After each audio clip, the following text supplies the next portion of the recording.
ভূমিকম্প দুনিয়ার মানুষ কোনোদিন দেখে নাই, দেখবেও না। এমন ভয়াবহ ভূমিকম্প আমি আল্লাহ জমিনকে দেব, ওই ভূমিকম্প মাপার মতো কোন মেশিন পত্র দুনিয়াতে তোমরা আবিষ্কার করতে পারো নাই। আমার ভাই লক্ষ্য করেন, কয়েক সপ্তাহ আগে কোন এক শুক্রবারে সকাল 10:30টার দিকে সারা বাংলাদেশে একটা ভূমিকম্প হয়েছিল। আপনারা টের পান নাই? আসলে টের পাইছেন? শহরের মানুষ একটু বেশি টের পায়, গ্রামগঞ্জের মানুষ একটু কম টের পায়। তাও আপনারা যেহেতু পাইছেন ভালো। আমি রংপুরে গেলাম গত সপ্তাহে, বললাম আপনারা টের পাইছেন? সারাদিন থাকি মাঠের মধ্যে, এখন আমি কাঁপি না জমিন কাঁপি, কে বুঝবো? সারাদিন কাজ করি ক্ষেতের মধ্যে, এখন আমি কাঁপলাম না জমিন কাঁপলো, এটা বুঝলো কে?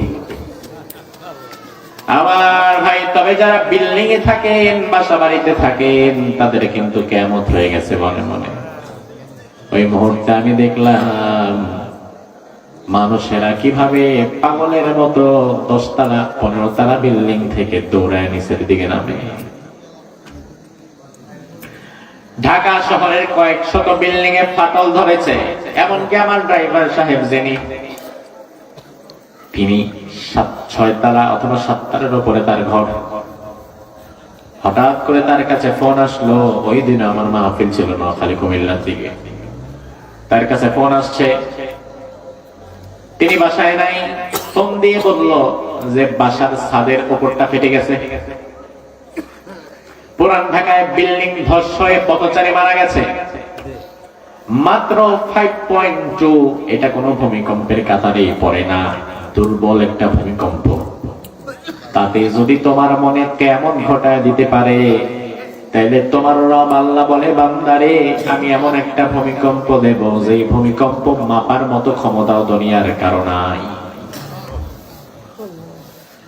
আল্লাহ বললেন, ওয়ামা কদারুল্লাহ হাক্কা কদরি। দুনিয়ার মানুষ আমার ক্ষমতা সম্পর্কে জানে না, দুনিয়ার মানুষ আমি আল্লাহকে কদর করতে পারে না। ওয়াল আরদু জামিআন কবদতুহু ইয়াওমাল কিয়ামাতি ওয়াস সামাওয়াতু মাতওয়িয়াতুন বিয়ামিনিহি। ও বান্দা, আমি আল্লাহর ক্ষমতা কতটা জেনে নাও। যে জমিনের মধ্যে তোমরা বসবাস করছো, ওই জমিনটাকে আমি আল্লাহ তাআলা, দুনিয়ার মানুষ টিস্যু দিয়ে ঘাম মোছার পরে টিস্যুটাকে যেমন হাতের মধ্যে মুঠ করে নেয়, যে জমিনে তুমি বাহাদুরি করো, জুলুম করো, যে জমিনে বসে তুমি তোমার আল্লাহর বিরুদ্ধে কাজ করো, ইসলামের বিরুদ্ধে কথা বলো, আল্লাহ বলে, ও বান্দা, এই পুরা জমিনটাকে টিস্যুর মতো আমি আল্লাহ হাতের মধ্যে মুঠ করে নিয়ে নেব। আল্লাহু আকবার। ওয়াস সামাওয়াত মাতওয়িয়াতুন বিয়ামিনিহি। কাগজের পৃষ্ঠার মতো আসমানগুলাকে আমি আল্লাহ আমার ডান হাতের মধ্যে নিয়ে নেব। জমিন আমার হাতে, আসমান আমার হাতে, সব আমার হাতে। আর তুমি মনে করো ক্ষমতা তোমার হাতে। ভুল ভাবছো ভাই, জমিন যার হাতে, আসমানও যার হাতে, ক্ষমতাটাও তারই হাতে, ঠিক কিনা? আল্লাহ বললেন, ওয়ামা কদারুল্লাহ হাক্কা কদরি। দুনিয়ার মানুষ আমার কদর করতে জানে না, আমার ক্ষমতা সম্পর্কে তার কোনো ধারণা নাই। আল্লাহর ক্ষমতা সম্পর্কে ধারণা না থাকার কারণে এই জাতির মাঝে আল্লাহর গোলাম কম হয়, নেতার গোলাম আর দলের গোলাম বেশি হয়। ও মনে করে আমার নেতা, আমার দল অনেক ক্ষমতাবান, আমার দেখে রাখবে। আরে বেটা, তুই বিপদে পড়লে, তোর নেতা বিপদে পড়লে, তোমার মতো কর্মী ফালায় তুই আগেই বর্ডার ক্রস করে ভাগবে। কিন্তু আল্লাহর গোলাম হও, নেতার গোলাম হয় না, দলের গোলাম হয় না। আল্লাহর গোলাম যদি হতে পারো, তাহলে তুমি এমন আল্লাহর গোলামি করছো যে আল্লাহ কোনদিন তোমার মতো বান্দারে রেখে যাবে না, ঠিক কিনা? সে আল্লাহ বলে, ও বান্দা, আমি আল্লাহ এমন ক্ষমতাবান, জমিনকে আমি আল্লাহ প্রচন্ড ভাবে ঝাঁকুনি দেব, কাঁপুনি দেব। এত ভয়ঙ্কর ঝাঁকুনি কাঁপুনি জমিন কোনদিন টের পায় না। ইয়াউমা তারাউনাহা তাযহালু কুল্লু মুরদিআ আম্মা আরদাত। ওই দিন কত মাত্রার ভূমিকম্প হবে, আল্লাহ কত মাত্রার ভূমিকম্প দিবেন সেটা আল্লাহ বলেন নাই। তবে ওই ভূমিকম্পের পরে স্বাভাবিক একটা অবস্থা কেমন হবে সেটা আল্লাহ বলে দিয়েছেন। আল্লাহ বলে, বান্দারে, আমি আল্লাহ যেদিন জমিনকে একটা ঝাঁকুনি দেব, ওই ভয়াবহ ঝাঁকুনি আর কাঁপুনির ফলে যে মা তার সন্তানকে কোলে নিয়ে দুধ পান করাচ্ছিল, জমিনের প্রথম ধাক্কা খাওয়ার পরে ওই মা তার দুধের বাচ্চাটারে ফেলে দিয়ে আরেকদিকে পালায়া যাবে। আমার ভাই, কথাটা গভীর থেকে বোঝেন। দুধের বাচ্চা, মা আপনার মাও মা, আমার মাও মা। এই যে আমি আজকে এত দূরে দূরে যাই, মাহফিল করি, আমার মা আমাকে নিয়ে খুব বেশি চিন্তিত না।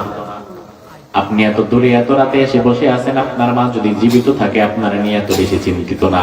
তার কারণ ছেলে যত বড় হয় মা বাবার টেনশন তত কমে, আর ছেলে যত ছোট থাকে টেনশন তত বেশি থাকে, চোখের আড়াল করে না।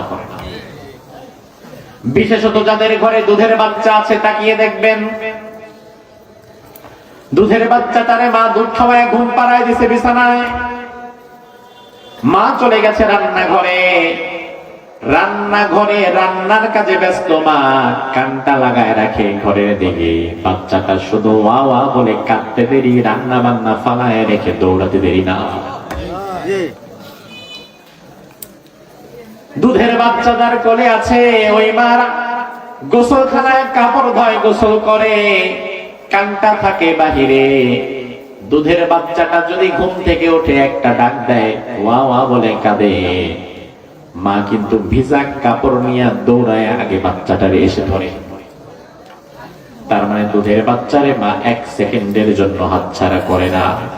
অথচ আমার আল্লাহ বলে, বান্দা, ওই প্রথম ভূমিকম্পটা এমন ভয়াবহ হবে যে মা তার দুধের বাচ্চাটাকে দুধ পান করায়, প্রথম ধাক্কার পরে ওই মা বাঁচার জন্য পাগল হয়ে যাবে, দুধের বাচ্চাটারে ফেলে দিয়ে আরেক দিকে দৌড় মারবে। তার যে দুধের বাচ্চা ছিল এটা তার আর মনেই থাকবে না। আল্লাহ বলেন, শুধু এখানেই শেষ নয়, ওয়াতাযাউ কুল্লু যাতি হামলিন হামলাহা। যে মায়েদের গর্ভে 8 মাস 9 মাস 10 মাসের বাচ্চা এখনো ডেলিভারি হয় নাই, ডাক্তার ডেট দিছে আগামী মাসে ডেলিভারি হবে, আগামী সপ্তাহে হবে, এখনো হয় নাই। আল্লাহ বলে, জমিনটাকে এত প্রচন্ড ভাবে আমি ঝাঁকুনি দেব, এত প্রচন্ড ভাবে জমিনটা ঝাঁকুনি দেব, কাঁপুনি দেব, আর্থকুইক করবে। জমিনের ঝাঁকুনি আর কাঁপুনির চোটে যে মায়েদের গর্ভে সন্তান ডেলিভারি করা লাগবে না, পেটটা ফেটে ওই বাচ্চাটার সাথে সাথে মাটির মধ্যে আছড়ে পড়বে। গর্ভধারিণী মায়ের তল পেট ফেটে গেছে ঝাঁকুনির ঠেলায়, ভূমিকম্পের ঠেলায়। জীবনে আপনি দেখেন নাই পৃথিবীতে ভূমিকম্পের ঠেলায় কারো পেট ফেটে গেছে, কিন্তু ওই দিনের ভয়াবহ ঝাঁকুনি এমন হবে, যেই মায়ের গর্ভে সন্তান তার পেটটা ফেটে তার বাচ্চাটা মাটির মধ্যে আপনার সামনে পড়ে যাবে।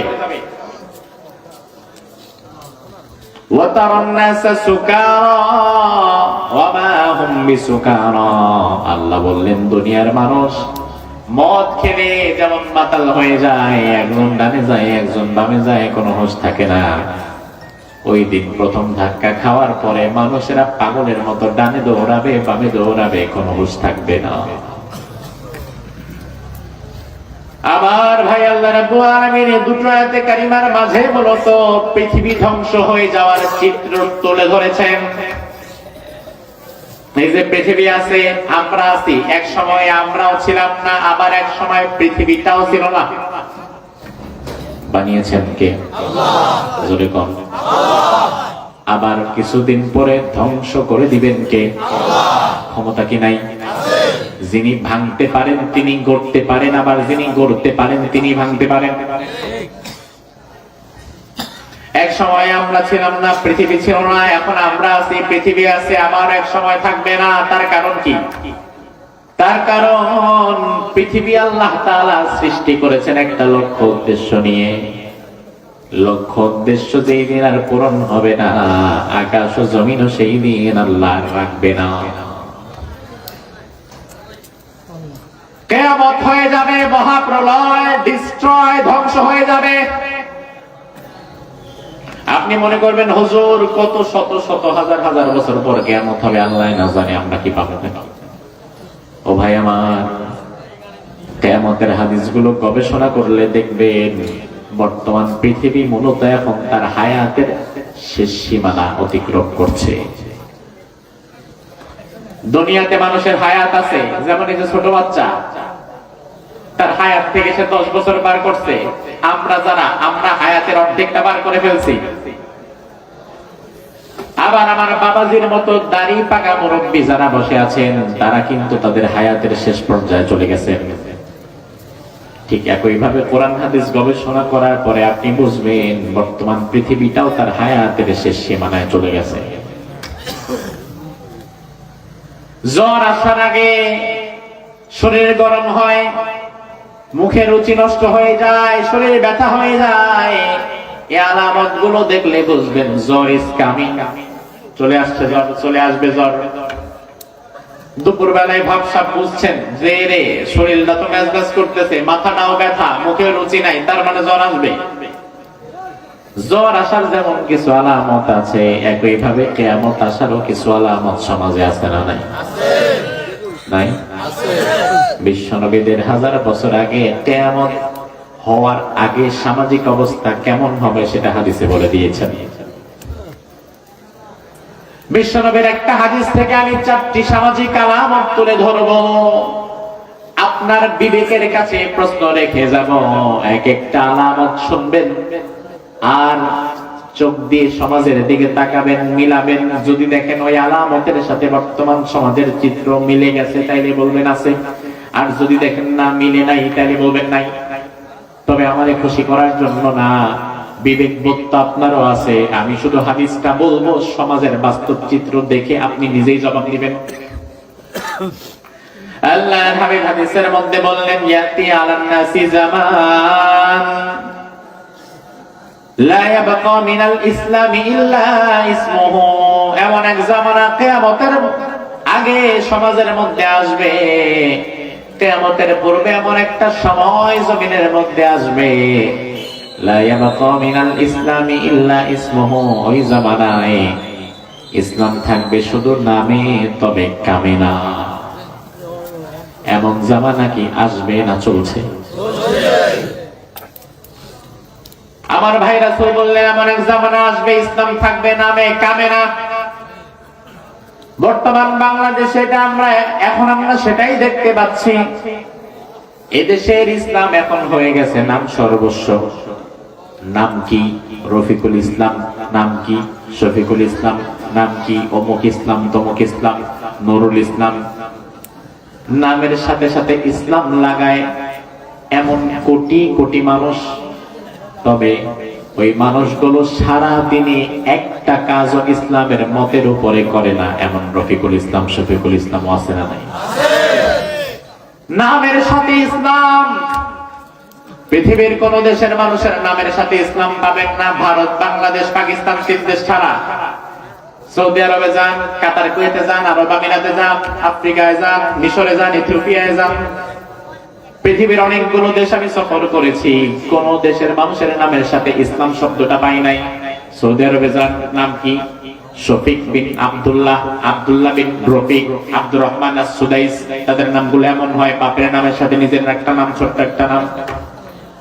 কিন্তু তমুক ইসলাম, তমুক ইসলাম, এই সেই নামের সাথে সাথে ইসলাম যুক্ত করা, এটা শুধু আমরাই করি। নামের সাথে ইসলাম যুক্ত করার বিষয়টা খারাপ না, করতেই পারেন। সাইফুল ইসলাম, নুরুল ইসলাম, শফিকুল ইসলাম, রফিকুল ইসলাম নাম তো আপনি রাখতেই পারেন। তবে আমার প্রশ্ন হচ্ছে ভাই, নামের সাথে সাথে শুধু ইসলাম যুক্ত করলেই হবে না, নিজের জীবনের মধ্যেও ইসলামকে ধরে রাখা লাগবে। এখন আমাদের দেশের নামের সাথে ইসলাম যুক্ত হয়ে গেছে, তবে সমাজের মধ্যে ইসলাম খুঁজে পাওয়া যায় না। আমার ভাই গায়ের জোরে কথা বললে হবে না। আমি যে বললাম সমাজে ইসলাম পাওয়া যায় না, এবার হিসাব মিলে আনেন। ইসলামকে ধরে রাখা লাগবে। এখন আমাদের দেশের নামের সাথে ইসলাম যুক্ত হয়ে গেছে, তবে সমাজের মধ্যে ইসলাম খুঁজে পাওয়া যায় না। আমার ভাই গায়ের জোরে কথা বললে হবে না। আমি যে বললাম সমাজে ইসলাম পাওয়া যায় না, এবার হিসাব মিলে আনেন। ৭১ সালে বাংলাদেশ স্বাধীন হলো, ইসলামকে ধরে রাখা লাগবে। এখন আমাদের দেশের নামের সাথে ইসলাম যুক্ত হয়ে গেছে, তবে সমাজের মধ্যে ইসলাম খুঁজে পাওয়া যায় না। আমার ভাই গায়ের জোরে কথা বললে হবে না। আমি যে বললাম সমাজে ইসলাম পাওয়া যায় না, এবার হিসাব মিলে আনেন। ৭১ সালে বাংলাদেশ স্বাধীন হলো, ইসলামকে ধরে রাখা লাগবে। এখন আমাদের দেশের নামের সাথে ইসলাম যুক্ত হয়ে গেছে, তবে সমাজের মধ্যে ইসলাম খুঁজে পাওয়া যায় না। আমার ভাই গায়ের জোরে কথা বললে হবে না। আমি যে বললাম সমাজে ইসলাম পাওয়া যায় না, এবার হিসাব মিলে আনেন।